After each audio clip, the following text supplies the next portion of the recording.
Hello and welcome to this webinar. It's 11 o'clock here in Sweden, and most welcome to all of you who has joined us online. This title of the focus, how an environmental, social and governance focus is a competitive advantage to the real estate sector. ESG is both acknowledged and implemented by companies for some years now, since it become increasingly important to create sustained outcomes that both drive value and create growth, while strengthening our environment and societies. So ESG is more than ticking boxes. It is about making a difference for your business and our world. I'm super happy to have a exciting and knowledgeable panel with me here today with three representatives, all working with ESG, but from different perspectives.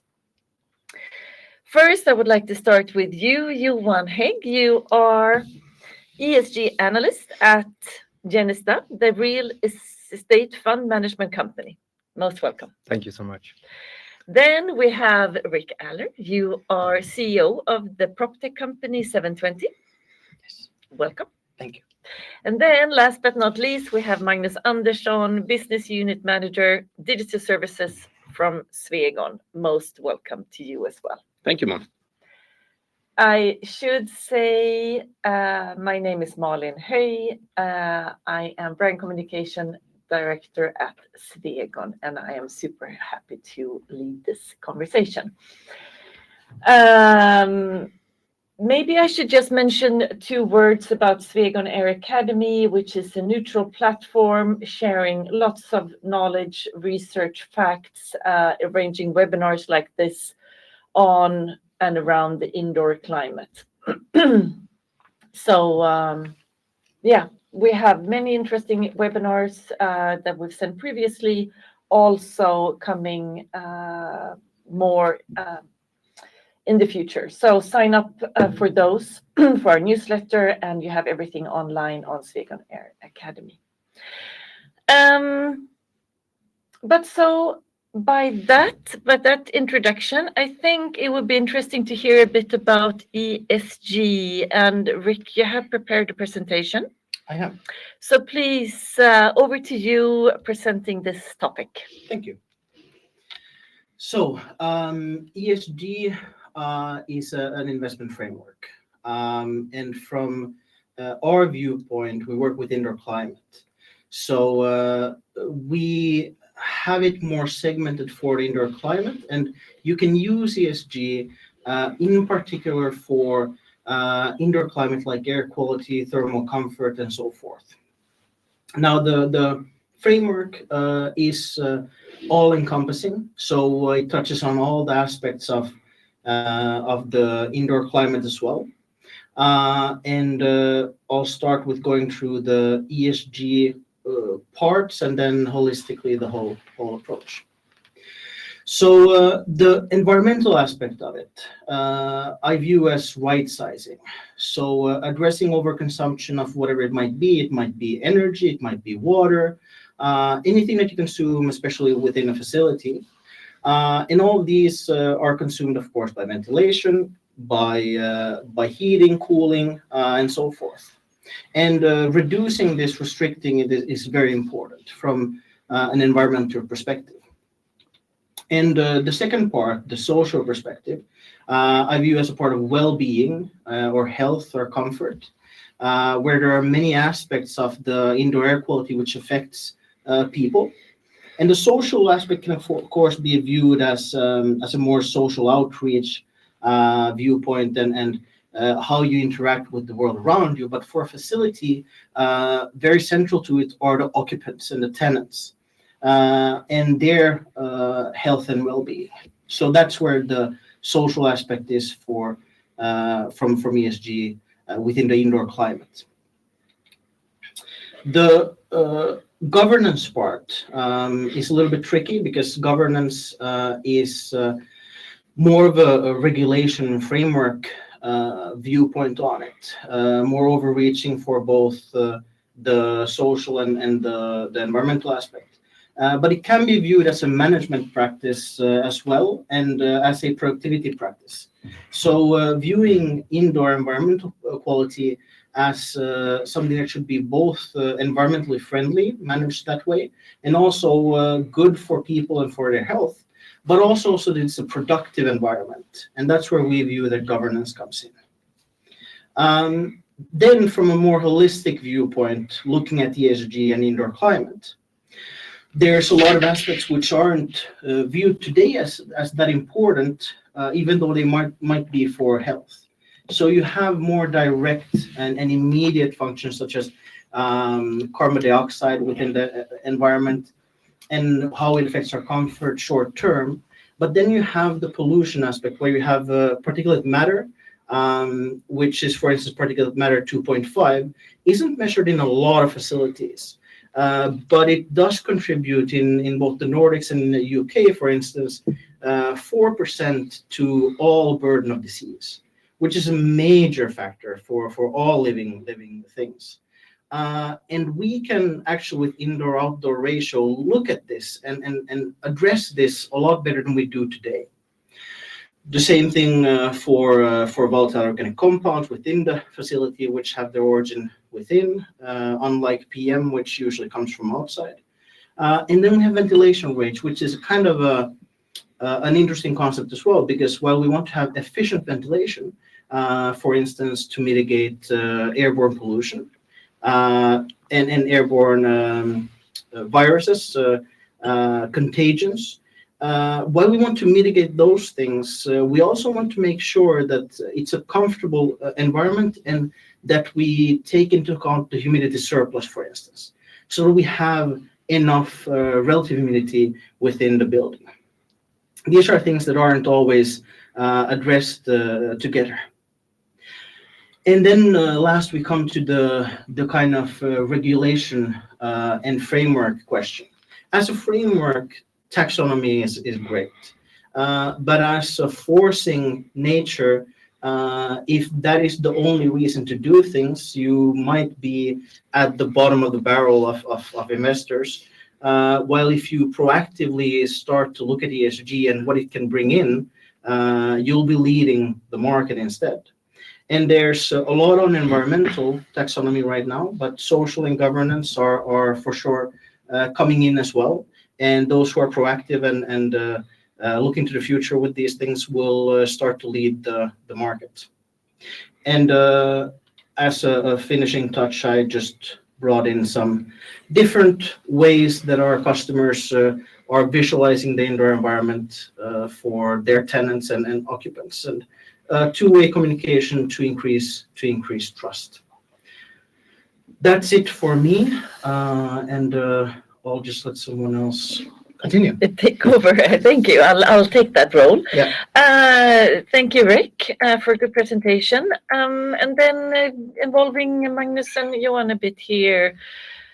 Your title creates a bit of curiosity, Johan. ESG Analyst. What does an ESG Analyst do? Well, I work mostly with the implementation of ESG-related activities in our buildings, and working with the tenant engagement program and having implementation set up on our data management system for reporting and then generally just driving the ESG activities into our properties and supporting investment managers, technical construction managers, and transaction teaming in new acquisition and during ownership and yeah. I mean, Rick mentioned that the companies working with ESG, being very proactive here, are in the front line.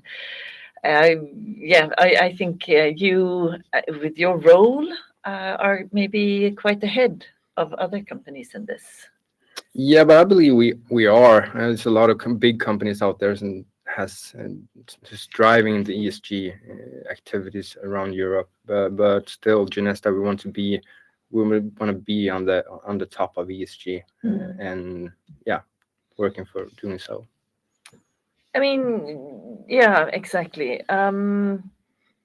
I'll come back to you and your role shortly. I just want to hear from you, Magnus. You both what you do and how your job both relates to or support ESG for the real estate sector. Yeah, I work, as I said before, in a newly started business unit within Swegon called Digital Services, and we provide digital services for example, real estate companies that help them be more sustainable. We help their operating staff to work more efficient, to concentrate on the right matters or right problems if they have some within the indoor climate. We help them to reduce energy, which it's the E. We help them to communicate the indoor climate, like Rick showed here, to make their tenants feel more comfortable, feel more safe, which make them feel more productive. So it's the whole chain there with the ESG.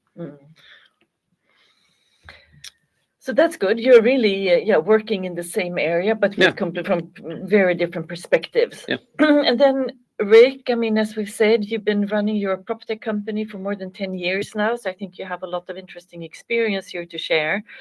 Would you say, so in what way would you say that you work with ESG? You mentioned a bit in your presentation, but could you just elaborate a bit more on that? Yeah. I mean, in the past 10 years, it's developed a lot because we've always viewed indoor air quality as something that affects the investment, and it's a very concrete way to kind of for a facility to focus on indoor environmental quality, there needs to be something that is bringing in money.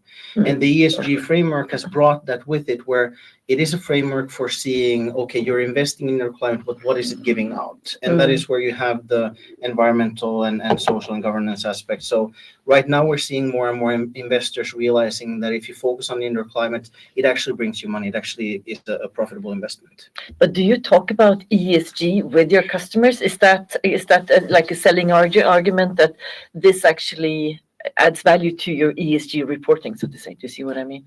Yeah, 4 years ago we tried to, with no success, and 2 years ago it became crucial. So that's when people have started to wake up, and now because taxonomy also has been developing, and now it is something that everyone is wondering, like, how do I make this a reality? Yeah. So, and that's interesting to hear that we're talking, it's not that many years ago that it was not on everyone's agenda, but it is today. Yeah. And you are a good example. You as a company are investing quite heavily in ESG. What are the expectations, would you say, from your side? Well, the expectation is that we're looking first of all to reduce energy and we see what that makes. It creates lower emissions, and well, that's the whole idea. And as you said, Rick, we're working with the taxonomy as a framework and a checklist to actually doing change. And as real estate sector stands for 40% of the global emissions, so we need to do something. And if we look at the Paris Agreement, but that's to have that as a target. I think it's a good thing, and I think that's what we are aiming for and moving towards. And I think the whole sector is doing so. So more in a structured way, maybe the expectations is to be able to follow it more easily for you as a company in a structured way. Is that a way to put it? I've never met an ESG analyst before. Are there lots of ESG analysts out on the market, or out on the market? Yeah, well, I haven't seen anyone with that title, but as the market is fairly new, and I think there's people with different titles but doing the same thing. Yeah, but maybe you're setting a trend here. Well, maybe. Well, hopefully. Hopefully you are, exactly. Looking at the different parts, environmental, social, governance, as you just explained, Rick, it would be interesting to hear how you at Genesta work with the different parts. So if you could just give some examples on the environment, on the social, and the governance. Yeah, but yeah, for the E, we're working on reducing energy as a main focus, and working to add renewable sources on our properties. And I mean I think that's the way you need to go to create both value and make the property as green as possible. And we're also working a lot with the certification to certify our buildings in a sustainable way. And for the S, we're now rolling out a tenant engagement program, and we have that in one property up and running. And well, that's where we want to create behavioral change, and we want to create some safety and educate our tenants to actually reduce energy and make them do this change with us. I think we all need to be a part of this sustainability journey. Yeah. Exactly. So I'm thinking maybe, I mean, the whole ESG is moving from being a reporting framework to actually something that you as a tenant or employee can relate to and feel part of. Yeah. And I think the reporting is important, but only if you use the data that you're collecting and make something of it. So yeah, so you covered the E a bit and the S a bit, and the G is. Yeah, but we're structuring policies in our organization where employees can follow as our own framework. So we have guidelines and policies to support this taxonomy and all the actions that we want to do in our properties to make them more sustainable. So it seems like you have a very transparent way of working with ESG at Genesta. Yeah, but I think the whole sector is quite transparent in this ESG. I think that's you need to do so to make everybody follow. Yeah, but I also meant involving the tenants. Maybe that is quite common, but I think it's really it's the way to go forward to make. Yeah, but the tenants also they are also going to be more interesting in this ESG and the sustainability journey. And so can we as a landlord provide them with the right knowledge and the right activities, so they also can start their sustainability journey. Yeah, both tenants and also employees. I would say for companies working with the ESG as a framework to involve the employees. I think that would be. I think everyone would feel good about that. Everyone is contributing. Would you say? I mean, maybe we have given the question or the answer already, but so we know there's been a lot of focus on the E, the environmental part of it, but the S, would you say, has received the least attention so far?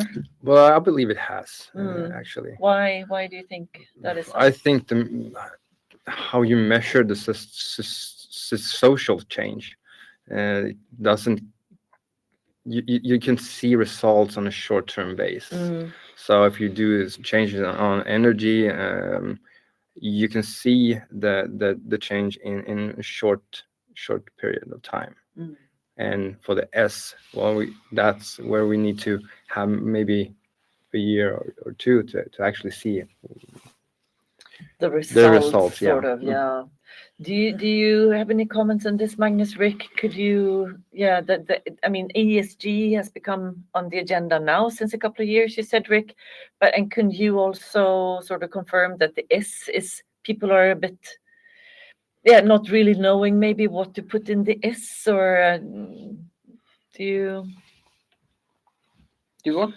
Yeah, I mean, in general, that's the case, right? So then you have more engagement on the side of the S, where you're trying to narrow down a little bit more to the health perspective or comfort perspective, and try to engage more with the tenants, and they're trying to get more short term as well. It's short-term results, you mean? Mhm. Yeah, exactly. Because as Johan said, I mean, that's maybe the difficult part for the company to see, okay, I invest in the social part here of ESG, but Mhm. how do I measure the Exactly. success of that sort of? Yeah. Because I looked at your website at Genesta, you went there, and one of your focus is to increase, as you mentioned, your environmental awareness of tenants, suppliers, and service providers. And you say, so this is a quote, we aim for behavioral change among our stakeholders, tenants, and business partners. We recognize the need to improve our communication and interaction with tenants. We want to help them to act more sustainably. And so how can investing in digital services or the data management, as you talked about, be a part of this? Well, I think that's key here. Well, the world is moving towards a more digital way of working, and we would like to create knowledge around this energy use, or make the tenants feel more comfortable by presenting it to them. And well, when we do this, try to educate them, and people see what they actually can do by themselves, and take that with them in their everyday life. I think that's when we're gonna make more people gonna reflect on what they actually can do, and more people is gonna do the same thing. And I think that's gonna create value through overall. So you have this is up and running, right, in some of your properties? Yeah. Yeah. We How have a so? test pilot. Test going. pilot. Yeah. Okay. Is it working? Yeah, it is. So people are happy. People are Yeah, but they are. curious. Yeah, but they are. Yeah.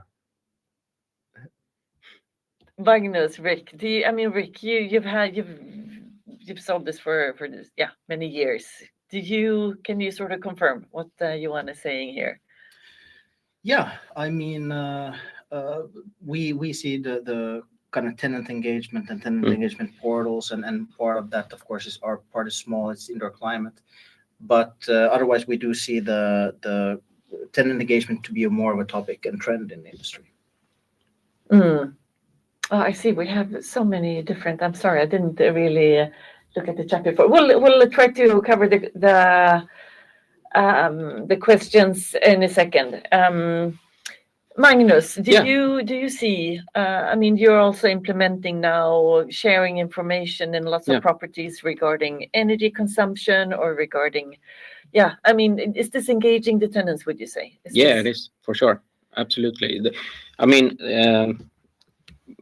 If you don't show it, you are based on feelings about the indoor climate. And if you have 100 tenants, you have 100 feelings to adapt to. If you are moving to facts instead, using the data that's often available in the building already to show your tenants the indoor climate, like Genesta is doing, you are based on facts, something to gather around, so to speak, and have a opinion about. But then you have an opinion about the same thing instead of have 100 opinions. I think that's a good thing to way of looking at it. Or if we can present it, we can also have the technical guys in the property to make changes and make the building more healthier. Yeah, and that's also create values throughout the whole process. Because now you're running a test pilot on this, and you've sold it for a couple of years. But again, back to you, Rick. Are some real estate companies, or have they been afraid of the results when you actually go in and measure and analyze, or maybe not then visualize it, the indoor climate, because you're afraid of the results? Is that something that you recognize? Yeah, absolutely.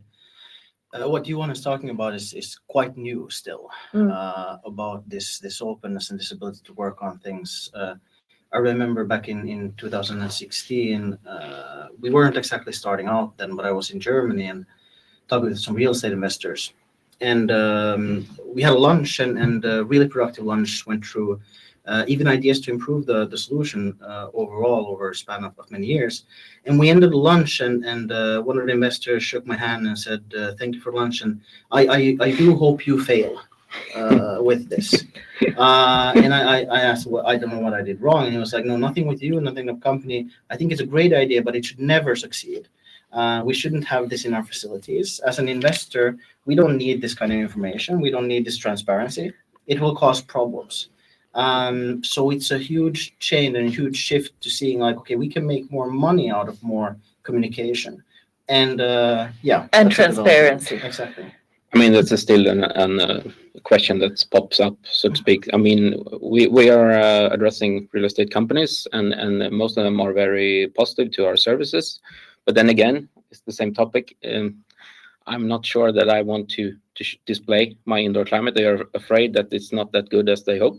But I would say in Swedish buildings, the indoor climate is great in general, so they shouldn't be afraid. Instead, use that advantage to show it. Exactly, and back to the energy consumption, maybe to see that by optimizing it, that you're actually doing something good there as well. Because I mean, it's on the energy topic. We all know that it's been communicated quite widely that lower the temperature and then reduce your energy consumption. Yeah. But I mean, how can we? Isn't there a way to reduce your energy consumption but still maintain a good indoor climate? Magnus, I know this is a question that you feel is super important, but tell us a bit. Yeah, as I said, I can talk about it for hours. Yeah. But I won't do it. But I mean, historically wise, we have talked about reducing energy, and by that mean reducing temperature or reducing operating hours for air handling units or heat pumps or chillers. If you reduce the temperature, you affect the S. So that's not the way forward, I think. So instead, you optimize your temperatures, optimize your heating temperatures, and by that I mean heat with as cold water as possible, or chill with as warm water as possible. Don't put more air into the ductwork than it's necessary. Don't have too much pressure. You working to against, as we say, open. You have to work against open valves and open dampers. So you don't press the gas on your pedal on your car at the same time as you brake. Yeah. Exactly. That's a good explanation, actually. Thank you. Yeah. Yeah. I mean, and so do you see, I mean, this is a test pilot, but would you say already now that there is a competitive advantage by investing in this data management system or digital solutions as you're doing? Yeah, I think it is. And as I said, if we collect the data, we actually need to do something about it. We need to use that to make changes, and we can then calculate on what investment that's necessary to do so. And then for the social bits that we can teach and educate the tenants and inform them what they can do to support their well-being, health and well-being. So I think that's going to be it's quite important actually to as I said, well, if we make one person do changes, and it's going to reflect on others, and I think that's the whole idea to make this ESG and sustainability journey actually work. Yeah. I agree on that. And so one value is really involving more people in the ESG journey. And I mean, maybe the tenants from your perspective will also be more willing to stay in the properties by these. Yeah, I think so. And to be a landlord that's focusing on this, I think that's going to be in the future. It's going to be very important. Agree. Yeah, so Rick, I mean, it's maybe about the same. So, but do you think that it can change the behavior? I mean, Johan maybe just said it by raising awareness and knowledge of how much, for example, energy or CO2, the level of CO2 in the office. Do you think it could change? I mean, or you could validate maybe what Johan is saying, that it can change the behavior. Yeah, I mean, we have quite many years of experience where we see that open communication, as long as you use it the right way. I mean, you can have open offices with free seating, for instance. where you can see on a heat map where is it warm, where is it cold. Instead of then adjusting temperatures to suit where people sit, people can sit where it's warm or cold according to their own preference and their own situation just that day. Because it also varies among people. So that's one small thing that you can do with just communicating. And there's a lot of other things as well where you can improve on it as long as you're transparent. And we've seen just from communicating the indoor environment quality, you can decrease 15% in energy. And it's like Drucker says, the management expert, what's measured improves. But you need to do something with the data as well. Yeah. You need to measure and communicate. Yeah, exactly. And I think you touched upon it earlier, Magnus, as well, the safety, or maybe it was you, Rick, I can't remember, but the feeling of safety. Yeah. And I think, I mean, there might be another pandemic, who knows? And then I think that will be increasingly important as well for all humans to have the willingness of feeling safe when you enter any building. Because I mean, we all sort of withdrew from the social premises and offices. We stayed at home. We were afraid, and I mean to sort of bridge that gap we have today, or if we have a new pandemic coming, I think we want people to feel safe and be able to come into offices and just I guess you're nodding on that. Yeah, I think, yeah, we are. All agree. Hopefully, it's not going to be a pandemic again. Of course, but who knows? Yeah. Who knows? I mean, Johan, you mentioned the tenant engagement program. I'm a bit curious. Could you tell us a bit more? Yeah, but the idea is that we're, as I have said, educate and inform as a factor in this engagement program. But also we want to have the tenant be able to make changes and get something for it. So we're thinking about having some type of competition where the tenant's gonna be promoted for their engagement and how much they are doing, and yeah, I think that's going to make also the tenants wanting to be front runner in this program. So, yeah, really, you have it in the word, but engagement program, but it's about engaging people. Yeah, is this something that you've heard of? No, I think this is new. It's very interesting. So.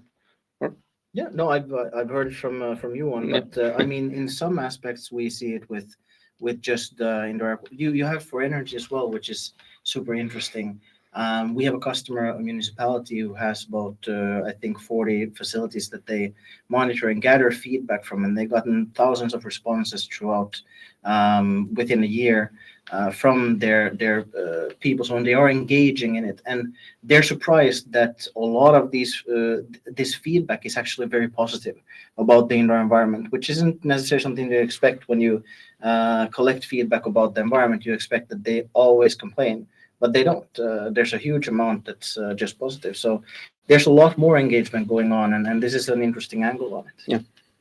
Yeah. Well, I really hope to see more tenant engagement programs throughout there. I think that's something really to send to everyone listening here. Because you can copy it, right? Yeah, of course. Of course. Very good. I mean, we have received a lot of questions here. I think I would like to cover some of them, even though I haven't had the time to read through. But one is, we're consuming a lot of resources to achieve the indoor air quality in buildings, basically wasting a lot of energy. Yet, it seems to be very difficult to explain to the non-technical or people in the not in the HVAC industry. How do you explain it to the building owners and building occupants? Do you have a different approach to different group of people? Yeah, I can. Who wants to take that? Johan? I can take that. Yeah. Well, I think it's when we're presenting this data and trying to make it not as technical from the technical side for engineers and well, they present something in a different way. But then we have, I wouldn't say regular people, but you know,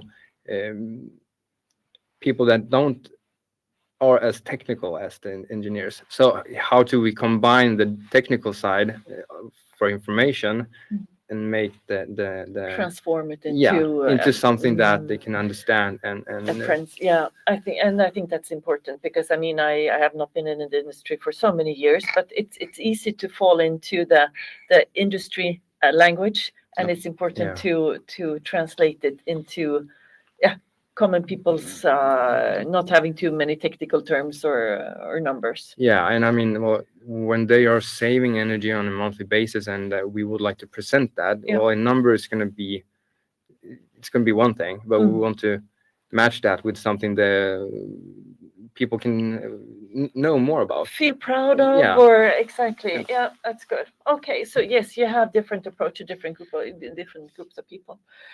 Okay, this is to Johan as well. How come you identified that it was a competitive advantage to work with indoor climate and visualization when it comes to ESG strategy, and especially with the social part?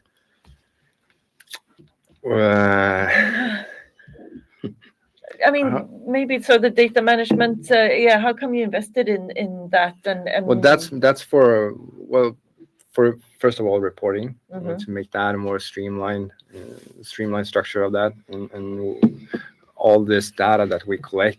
So many stakeholders that rely on this information, and they also report to their stakeholders. So that was the basic foundation of implementing this, and then for us as a landlord and property owner, we want to have that information to actually do the right investment. So we do the sustainable investment for those properties. Yeah, for you and for the tenants. Yeah, exactly. Wow. How can you let others know that you're using ESG within your company or products? Is there a certificate? Yeah, how is this just something that you communicate around, or is there something?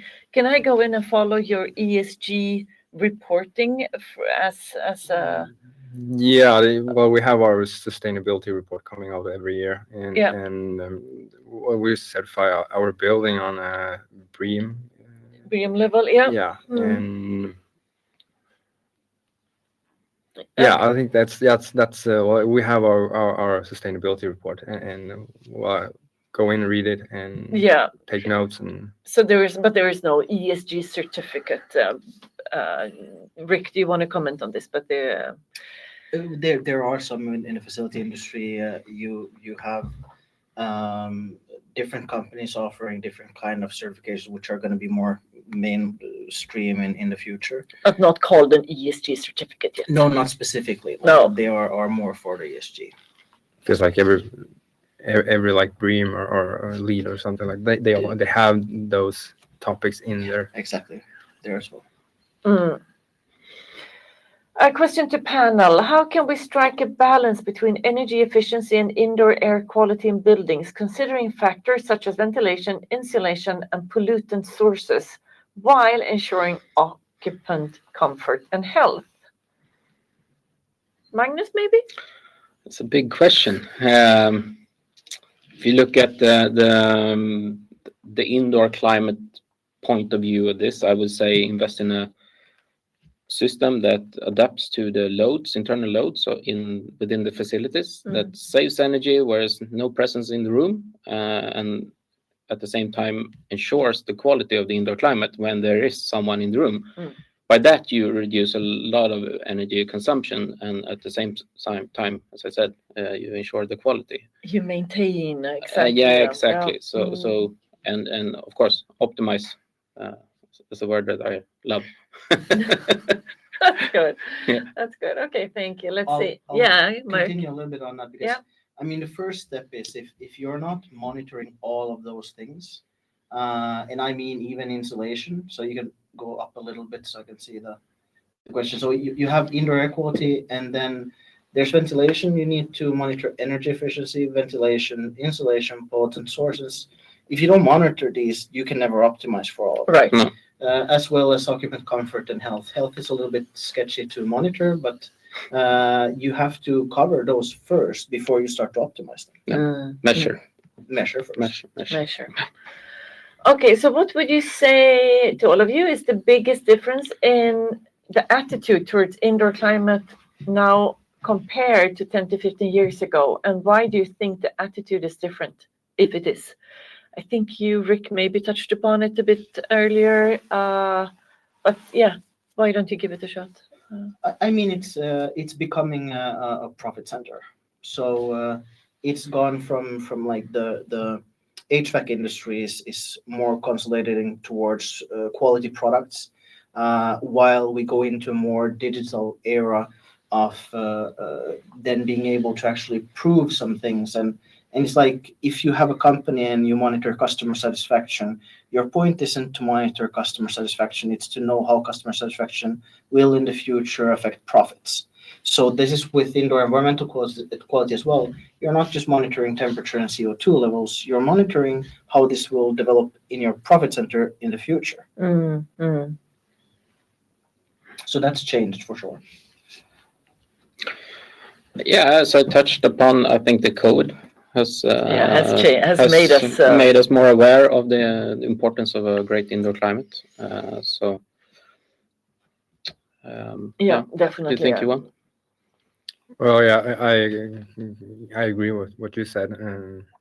The pandemic and the energy crisis. Yeah, I think so. I think that's tenant program, behavioral changes in your program, Johan. Can you explain more in detail? Yeah, I think you touched upon it a bit. Yeah, you did.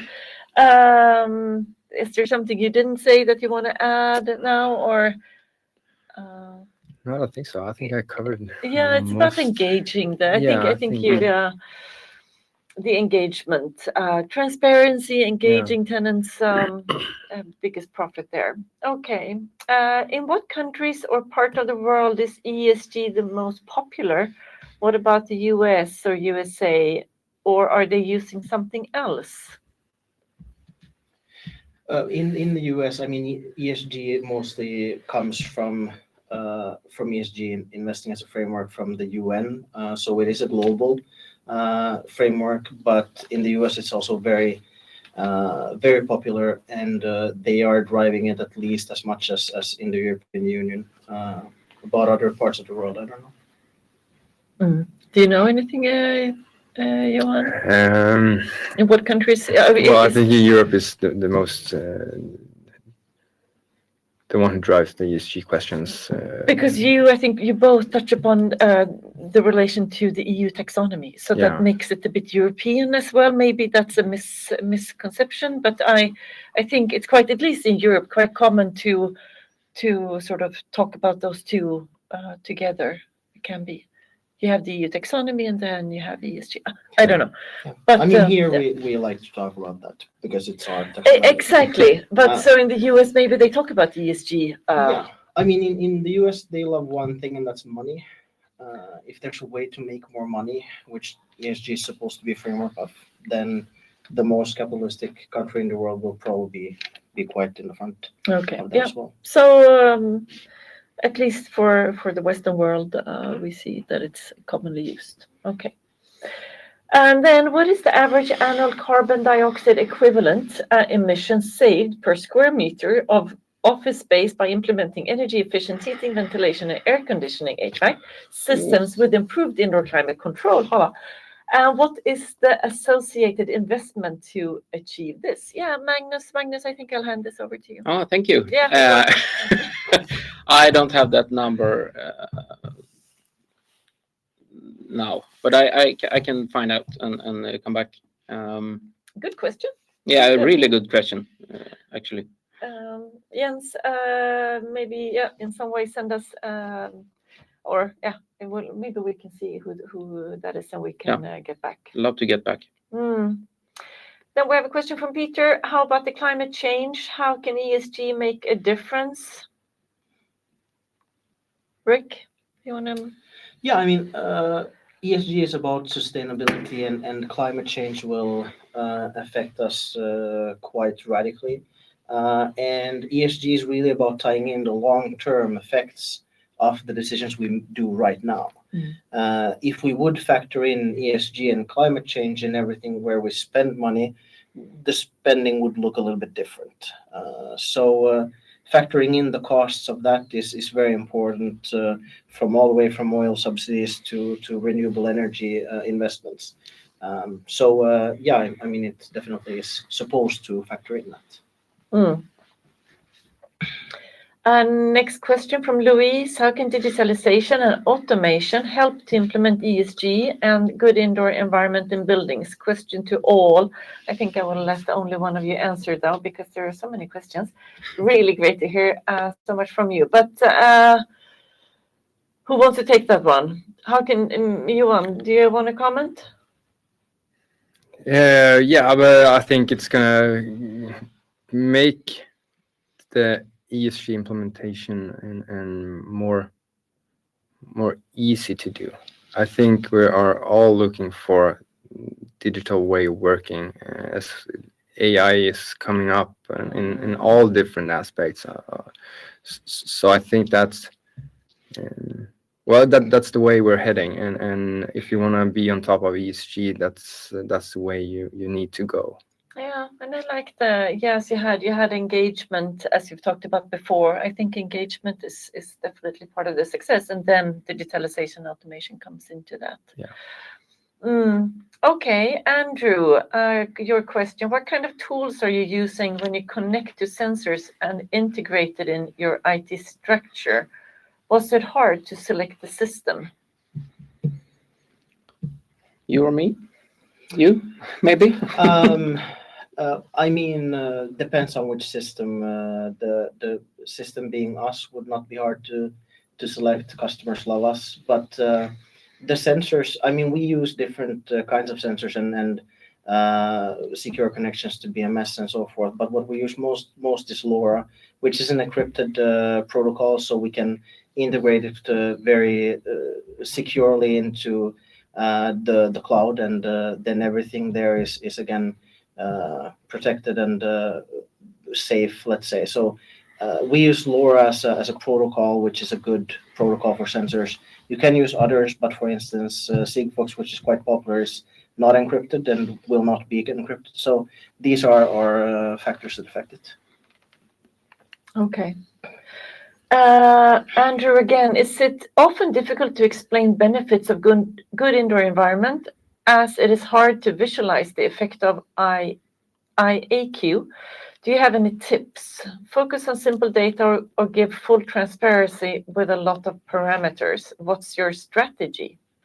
Johan, you think you touched on this. I mean, you have tons of data you could choose to show, but I mean, you talked about, I mean, sort of translating all that data into a simple language. I don't know if I'm interpreting the question right here. Or Magnus, I can try to answer it. Yeah. I mean, we are using the data to analyze the indoor climate and to explain it in a way that is easy to understand for a tenant. Exactly. And not by just it's 21.7 degrees. It's good instead. So we are doing the evaluation of the indoor climate, but we are using all the data, but we simplify it, so to speak, in our communication. So more focus on simple data than full transparency with all information, because that would not mean that much to everyone. It's not beneficial. I'd say it's actually neither of those. It's a way to show complex data in an understandable format. Yeah. So few parameters, but complex data, understandably. The simple data would be the temperature, right? And then a lot of parameters would be to add all the other parameters, but warm trending towards cold is more of a complex way of showing it, for instance. So neither of those. Okay. And then I think we add another question. Is very similar to the previous one on your tenant program. I think you might receive some questions after this on that topic. Yeah, super interesting. That's good. Yeah, it's really good. And I think so. We'll take the other one there from Olga to Magnus. What values about indoor environment and energy are you displaying to the tenants so they can see it by themselves? And where do you show the parameters? parameters. Is it different if it is to a tenant or facility manager or tech department? Yeah, I think we just answered that basically. Yeah, I mean to tech department or facility management, we show all the data that is available in the building.